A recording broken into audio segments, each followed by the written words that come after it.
Should give it a bit of stick here shortly. There we go.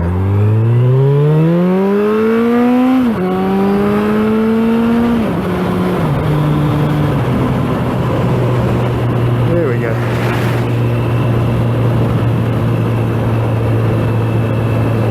And we're away. One thing I have noticed when I start talking on this thing, our speed drops right off, so I might stop talking, but just go for a ride and keep the speed up. Talk to you soon. Welcome to Was a Halves 888, and enjoy the ride.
Chuck a left out the set of traffic lights, which are better up the road here. Washington Avenue, that'll take us down to Ocean Drive, through the Maidens, and we'll go along the beach where it's nice and cool.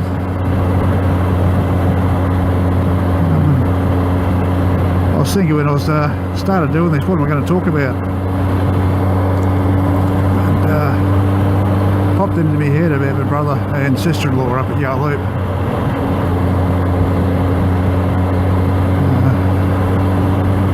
Went through the fires there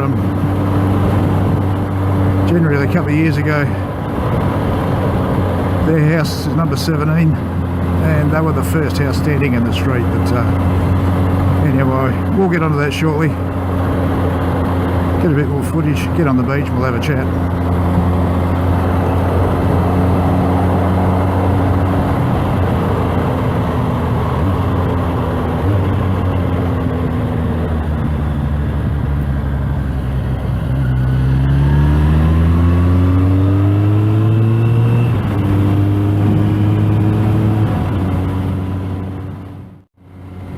Every day as a young guy, and he's just jogging and jogging.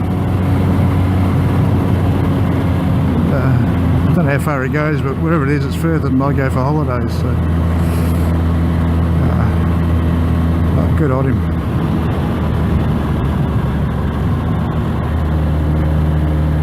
The only thing I jog now is my memory. Eyes are up.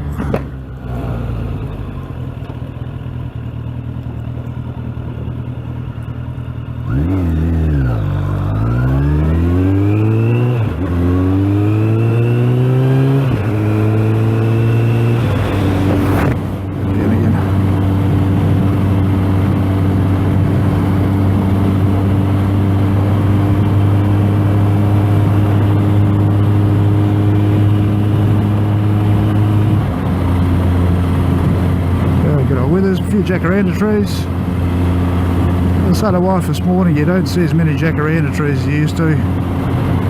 We had a massive one in our backyard. We lived in Perth when I was a young fella. It was huge, but made a hell of a mess. Looked really good in full bloom, but not too good in the purple flowers dropping in the swimming pool. Bug lugs here to get them out, otherwise you couldn't swim in the pool.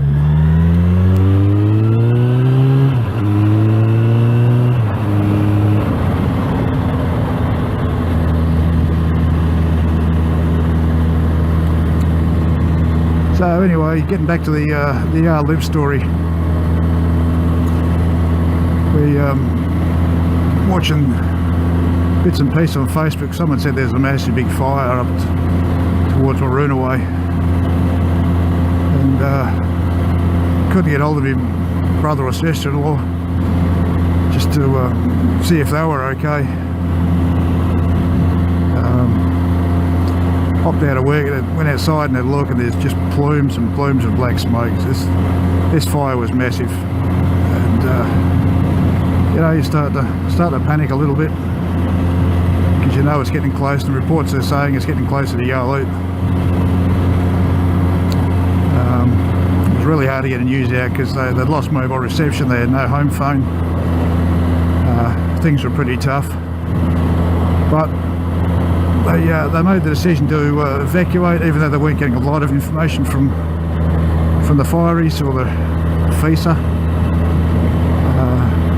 The word was that they would send something around with a loud loud hailer or microphone telling everybody it was time to get out.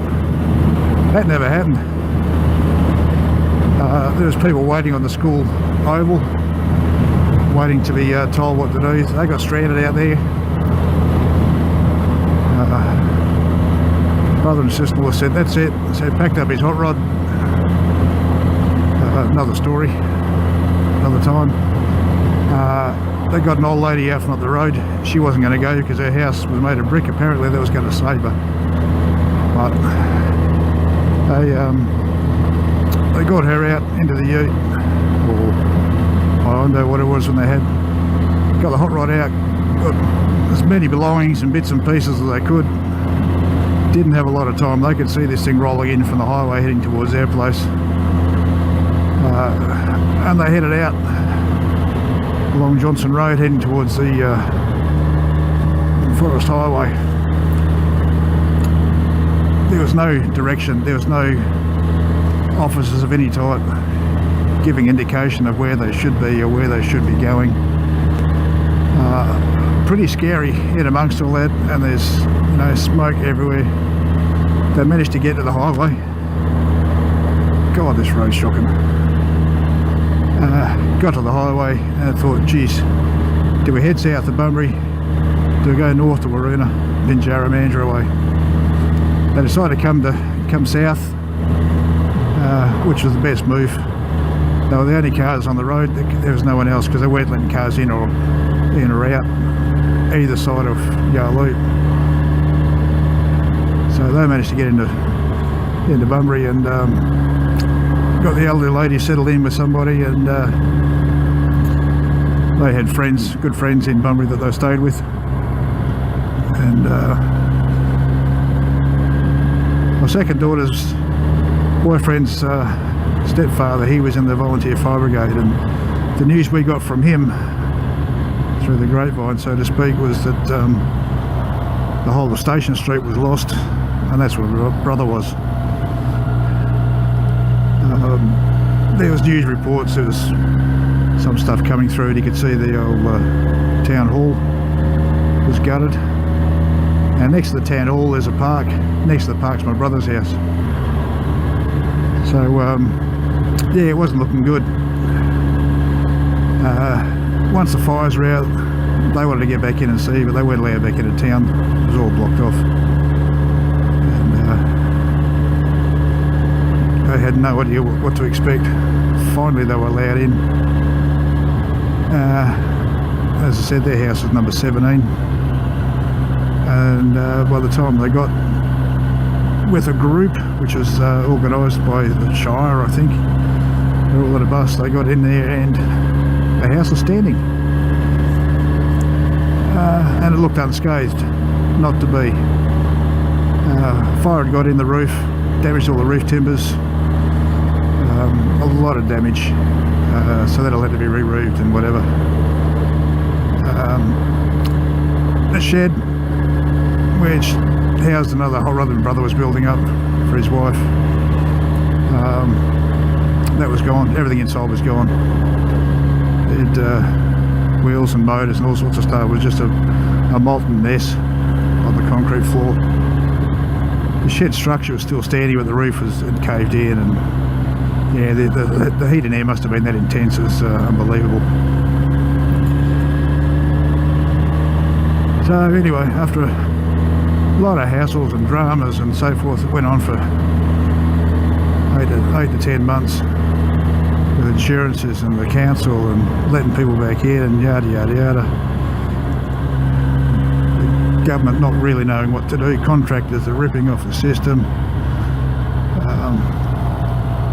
They finally were allowed to get back into their place, and they were staying in a caravan while they in their backyard. Well, the roof was getting re-roofed and the timbers were getting replaced and yeah, and so forth. So they had no electricity, no running water as such. But they managed to bodgy a few things up, and they got a site box hooked into the main power electricity, which they could plug extension cords into, get some things going.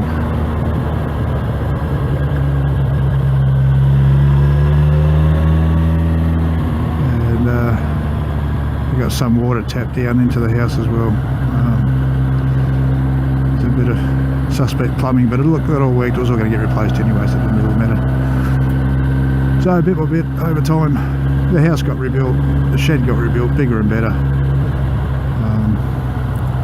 The happy with what they got.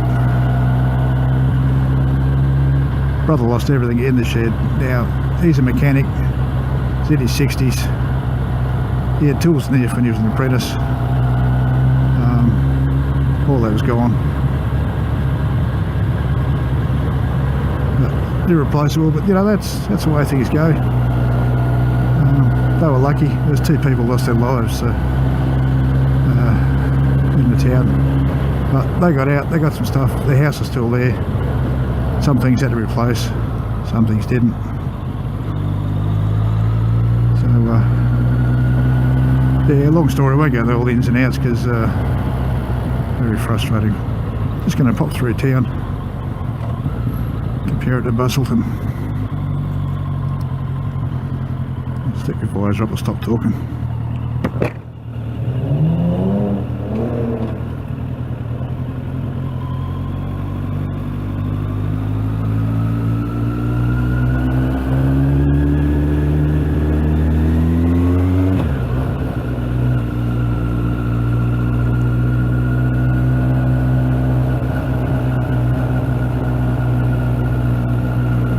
Vibration again.